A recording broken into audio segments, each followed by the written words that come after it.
வெளுத்ததெல்லாம் பால் அப்படின்னு சொல்லிதான் வெள்ளைக்காரனை நம்ம உள்ள விட்டான். பாவம் நல்லவன் அப்படின்னு சொல்லி இருக்கிற எல்லாத்தையும் ஒரு சுரண்டிட்டு நீங்க எனக்கு அடிமையா இருக்குன்னு போயிட்டான்.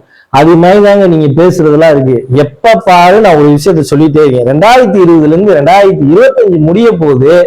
என் எண்ணெய செக் பண்ணிட்டு சாட்டிஸ்பாக்சன் இருந்தா வாங்கிட்டு போங்க அப்படின்றத நான் சொல்லிட்டு இருக்கேன்.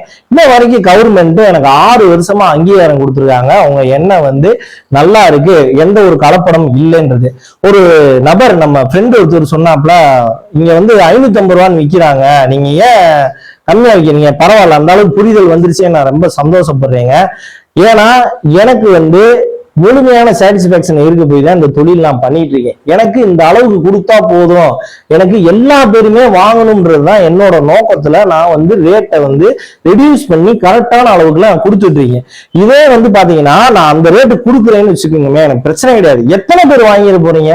நல்ல பொருள்னு சொல்லிட்டா இப்ப நான் தேன் விற்கிறேன், தேன் 800 ரூபான்னு கொடுத்தேன், நிறைய பேர் வாங்கினாங்க, நல்லா இருக்குன்னு சொன்னாங்க. அதே தேன், காட்டு தேன், மலை தேன் நீங்க ஆன்லைன்ல போட்டு பாத்தீங்கன்னா 1600 ரூபாய் 2000 ரூபாய்க்கு விற்கிறாங்க.